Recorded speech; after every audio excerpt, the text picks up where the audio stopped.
Rumar here to give you a bit of insight of Perler Art. Most of you recognize Perler Art as either a children's party activity and or as those pieces of sprite art all over the internet. It's actually pretty fun to make some, and I'll show you a bit of info about it as well as show some pieces I already made. Now, I understand that it's probably better to tackle the basics first before trying to do any huge project like Zero Must, the final boss from Final Fantasy IV, sorry. If you're already a spriter, it's going to be much easier to approach Perler Art because the pegboard trays are kind of like the grid you work with on Microsoft Paint or any other computer program you use on your computer to make sprites. A fine example is what I'm working on right now, an 8-bit Proto-Man edit made into a Spartan charging in a battle. Perler beads are small, colorful, fusible plastic synthetic materials. Some brands are Navi, Hama, or Hama, whatever, Perler, and Peisla, but I would just recommend sticking with Perler since those are most preferred by anyone making this sort of art. The Perler beads can be placed on a solid plastic backed peg tray to form designs, or in this case, sprite art, and then melted together with a simple clothing iron. Fusible beads come in many colors and degrees of transparency, including varieties that glow in the dark or have internal glitter. Pegboards come in various shapes and several geometric patterns, but I just stick with the largest standard square tray you can buy from any arts and crafts store like Michael's or online websites. Get at least 4 of them for any 8 to 16-bit sprites, and you should be fine unless you wish to tackle bigger 16-bit pieces like Chrono Trigger, backgrounds, or perhaps higher bit counts like 32 or 64-bit, which will require many more trays. And the trays usually come in packs of multiple trays per package, so you should find them pretty easily actually. The standard bag of Perler beads you can get are about 1,000 of a particular color. If you hope to make many pieces, I strongly recommend getting many bags of the most common colors you'll be finding yourself working with, like black, white, red, blue, whatever else. I would advise to get bags of separate bead colors instead of a giant tub of multiple colors, because you'll be spending more time digging for particular colors rather than the piece itself. Plus, you will need to get more of these tubs when you find yourself running out of a few important colors. The colors for the original Mario from Super Mario Bros. Are red, tan, and perhaps brown. Or if you're going for Luigi, just stick with white, tan, and green. You're going to find different shades, so definitely go buy them too if you want, since you never know if you may need them later on. Sometimes you may even have to substitute colors, like my Squirtle, since I didn't have the right shades as well as for my Bulbasaur, both from Pokemon Red and Blue. Then there's also Link from Link's Awakening. Also be sure to get a pack of ironing paper so that the beads don't stick to the iron itself, obviously. Also keep in mind how you're going to place the beads down on the trays. I stick with regular tweezers.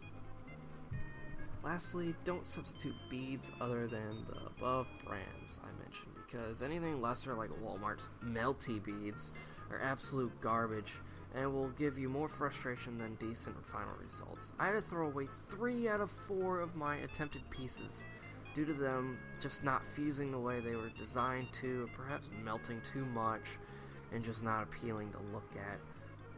The only one took hours to make due to them not merging, fusing, as well as sticking to the paper when I checked after ironing for 10 minutes and letting it cool in segments. See, this piece is the rabbit I made. It took over an hour to make. Not from piecing the beads on the tray. Most of the time was spent ironing it, and it's not even half as durable as the Perler work. And even then, the trays that came with the Melty Bead set were too small to even make a standard 8-bit sprite. It was maxed out with Atari sprites, and even those had to be edited down to fit. I attempted with the Galaga spaceship, the one-up mushrooms from Super Mario Bros., Shy Guy for Super Mario Bros. 2, and the rabbit from Dr. Mario. The rabbit was barely made, and the others took even longer to work with, and still had to be thrown out. Half of the Shy Guy from Super Mario Bros. 2 was refusing to merge with the rest. The mushroom melted too much into a gloppy mess, and even stuck to the tray, couldn't even remove it. The Galaga ship fell apart too many times, and keep in mind that it took hours on the ironing board for each. To see the final results made me rage quit, and I gave it several tries at that. Now you see these pieces? Guess what my first Perler art piece happened to be? When I finally went out to Michael's and attempted to work with Perler beads, can't guess? Of course not. It's not NES. Lo and behold, my first made Perler art bead piece, and it didn't take as long as it did with those melty bead bull crap. It's even bigger.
Michelangelo from Turtles in Time. I spared no expense. It took a lot of green, 2 different shades, of course, but I managed to make it while watching Animal House. Music or movies help pass the time as well.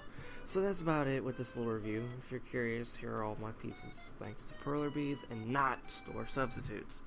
Fuck those melty beads, they can go to hell. The ironing process doesn't take more than a couple minutes per side tops, unless it's a big piece like Squirtle, Charmander, Bulbasaur, or my Mikey.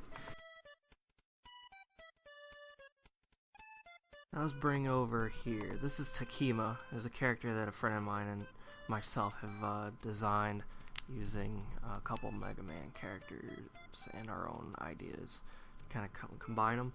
Anyway, bring that over to the ironing board, and they can actually click together. They got little slants or something, slots as well, so that they can actually click together, and you can have one big pegboard instead of just 4. You put the ironing paper on top of them. Make sure, try not to let the paper move around too much, or you can find yourself seeing a bead or 2 fall off. And of course, this is actually pretty quick. I'm not going to show like the whole process, but again, like I said, it's pretty quick. Now, as you can see here, that you want to, after you iron them down a bit, Make sure that, of course, the holes somewhat close so that they can merge, and as you can tell, it's more of a solid piece, but still, you want to be very careful, and if you lose 1 or 2 beads, it's alright, just as long as they're not like really crucial. Like, for example, the Spartan's piece came off prior to being able to iron it, and it was the very tip of the frill, so it's like really flat, but it doesn't matter because it's easily overlooked. And then you just repeat the process, and that's about it. Usually after I finish ironing them up, I tend to go move them over to the freezer to let it cool off, and after a while I give it maybe a few minutes, and the freezer actually helps solidify it. Sometimes they'll like to bend, kind of curve once upon cooling off, so it's probably best to put it in the freezer instead of just letting it sit out in the room in room temperature to slowly cool off and merge a bit. I always like to pull it straight out of the freezer, leaving it on the ironing paper, kind of keep it away from anything else so it doesn't stick to anything. Anyway, here's all of the pieces I've made so far. Moving on up to Zelda treasure chest, the Bowler badge, Charmander, Blinky, the rabbit. Move that aside. There's Bulbasaur, Squirtle, Chimchar, Michelangelo, Mushroom, got a Goomba, Link, Mario, Luigi, the potion from Super Mario Bros. 2. That's about all of them right there. So all this, and here's Proto Man. A friend made this for me. He's pretty cool. And of course, these are all Perler beads, and they were pretty fun. This is Melty Bead, piece of shit. Fuck it to hell, Fuck it to hell, I say. Fuck it to hell! I think I'm gonna burp.